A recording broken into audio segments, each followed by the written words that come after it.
ओम नमो भगवते वासुदेवाय। राधे राधे। माघ मास का महात्म्य। छठवां अध्याय। पूर्व समय में सतयुग के उत्तम निषेध नामक नगर में हेमकुंडल नाम वाला कुबेर के सहर्ष धनी वैश्य रहता था, जो कुलीन, अच्छे काम करने वाला, देवता, अग्नि और ब्राह्मण की पूजा करने वाला, खेती का काम करता था। वह गौ, घोड़े, भैंस आदि का पालन करता था। दूध, दही, छाछ, गोबर, घास, गुड़, चीनी आदि अनेक वस्तु बेचा करता था, जिससे उसने बहुत सा धन इकट्ठा कर लिया था।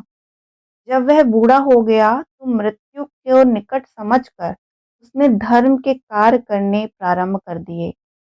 भगवान विष्णु का मंदिर बनवाया, कुआं, तालाब, बावड़ी, आम, पीपल आदि के वृक्ष के तथा सुंदर बाग बगीचे लगवाए। सूर्योदय से सूर्यास्त तक वह दान करता। गांव के चारों तरफ जल की प्याऊ लगवाई।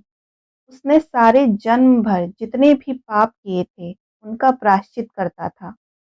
इस प्रकार उसके दो पुत्र उत्पन्न हुए, जिनका नाम उसने कुंडल और विकुंडल रखा।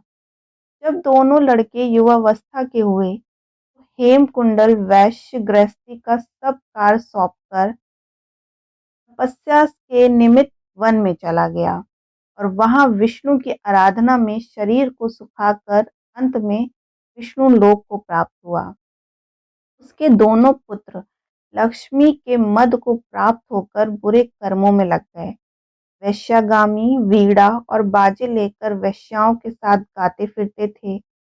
अच्छे सुंदर वस्त्र पहनकर, सुगंधित तेल आदि लगाकर, भाण और खुशामदियों से घिरे हुए हाथी की सवारी और सुंदर घरों में रहते थे। इसी प्रकार ऊपर बोए बीज से सहर्ष वह अपने धन को बुरे कर्मों में नष्ट करते थे। कभी किसी सत पात्र को दान आदि नहीं करते थे, ना ही कभी हवन, देवता या ब्रह्मा जी की सेवा तथा विष्णु को पूजन ही करते थे। थोड़े दिनों में उनका सब धन नष्ट हो गया और वह दरिद्रता को प्राप्त हुए। अत्यंत दुखी हो गए। भाईजन, सेवक, उपजीवी सब इनको छोड़कर चले गए। तब इन्होंने चोरी आदि करना प्रारंभ कर दिया और राजा के भय से नगर को छोड़कर डाकुओं के साथ वन में रहने लगे और वहां अपने तीक्ष्ण बाणों से वन के पक्षी, हिरण आदि पशु तथा हिंसक जीवों को मार कर खाने लगे। एक समय इनमें से एक पर्वत पर गाय, जिसको सिंह मार कर खा गया। दूसरा वन को गया, जो काल सर्प से डसने से मर गया। तब यमराज के दूत उन दोनों को बांधकर यम के पास लाए। कहने लगे कि महाराज, इन दोनों पापियों के लिए क्या आज्ञा है।